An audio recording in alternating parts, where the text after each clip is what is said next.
Being stalked by someone who looks exactly like me. I got off work at around 10 p.m. and headed home. I live alone and always make sure my front door is locked before I leave for work, but when I got home the door was unlocked. I knew for a fact I locked it when I left because, like I stated, I always lock it. I also have severe OCD and would not have forgotten to lock my door as I am too obsessed with my routine to forget. I was thoroughly unsettled by this and immediately retrieved my 9mm pistol from the drawer next to my front door. I set the bag of fast food I had picked up down and looked around the dark living room fumbling for the light switch. Once the light flicked on, to my utter horror my apartment was in complete disarray. Paperwork strewn all over the floor that had been put away in my office, and my social security card and birth certificate were among the mess. I quickly made my way to my office, and once I entered the room, I found all the drawers were open and my computer had been turned on and was on the lock screen as if someone had tried to get into my computer. I checked the rest of my apartment and didn't find anybody. I put my gun back and immediately phoned the police. They arrived fairly quickly and took a report of the break-in. They asked me if I had any enemies, or if I had made anyone mad recently, to which I responded that I haven't. No such thing had occurred, and furthermore I am not the type to have quarrels with people. I was quite dumbstruck by what I had come home to. I cleaned up the mess and attempted to sleep, but tossed and turned most of the night while laying with my gun under my pillow. I would like to add that I'm also a very paranoid person, so the whole thing naturally had me freaked out, and every night I go to bed I have my gun under my pillow. The next day I had off, so I left to go hiking with my girlfriend. I left around 9 a.m. and stopped by the Starbucks next to my apartment. While I sat in the busy drive-through line, I looked up and noticed a man staring at me from across the street on the same side as my apartment complex. The thing that was the most interesting about this man was how much of a resemblance to me he bore. This guy had the same hair as me, was about the same height and weight, wore glasses like me, and looked to be about the same age as me too. He didn't appear to have any expression on his face and just stood there still as a statue staring at me. It was my turn to get my order, so I grabbed my coffee, and when I went to pull out of the drive-through the man was gone. The day went as planned, and my girlfriend and I had a great day together. I told her about the incident at my apartment and the man who looked like me, and she joked that perhaps my doppelganger had broken into my apartment. After I parted ways with my girlfriend, I made my way home. I was a little bit nervous to return home, fearing whoever had broken into my apartment might have returned. Whatever they were there for that night, they seemed to be looking for something. I arrived back at my apartment and made my way to my apartment unit. I live upstairs, and as I approached the stairs to my front door I heard someone coming down the stairs.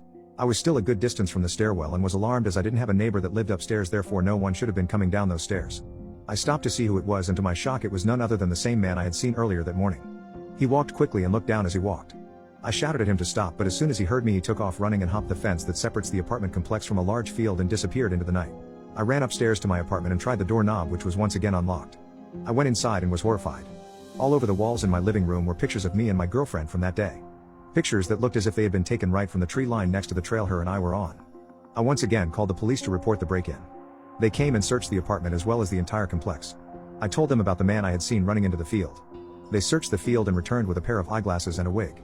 The police took the items they found into evidence and opened a case.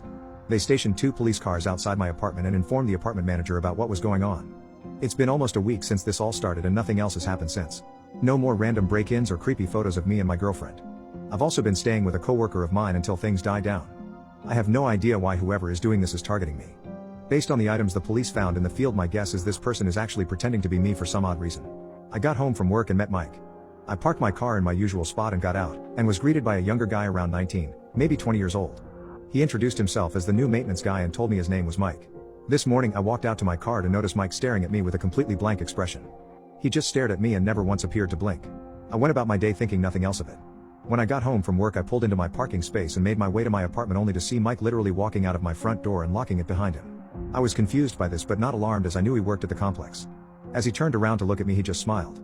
"Oh hello, we left you an email informing you that your smoke alarm was going off rapidly and wouldn't stop, so due to constant complaints I was permitted to briefly enter your unit to fix the alarm," Mike said in a polite but robotic tone. I was skeptical immediately because of the fact that they didn't wait for me to come home to enter, which they are supposed to do. Due to my constant paranoia I cannot help but fear that something else is going on. I don't know what to really make of this. Today I got off work around 4 o'clock and stopped by a local diner to get some pancakes. The waiter came and took my order and went back inside. This place is doing outdoor dining due to COVID-19, and I was sitting at the table closest to the entrance. I was just sitting there at my table reading an email when all of a sudden I felt something scalding hot hit the side of my face. It was a latte from Starbucks. As I screamed in pain and jumped up from my seat I was met with a man. A man with short hair and glasses. He smiled at me as he quickly walked away. The waiter witnessed the whole thing and offered to call the police, but I told him not to worry about it. I know exactly who's doing all of this now. The man who threw the latte at me is the same man who has been stalking me.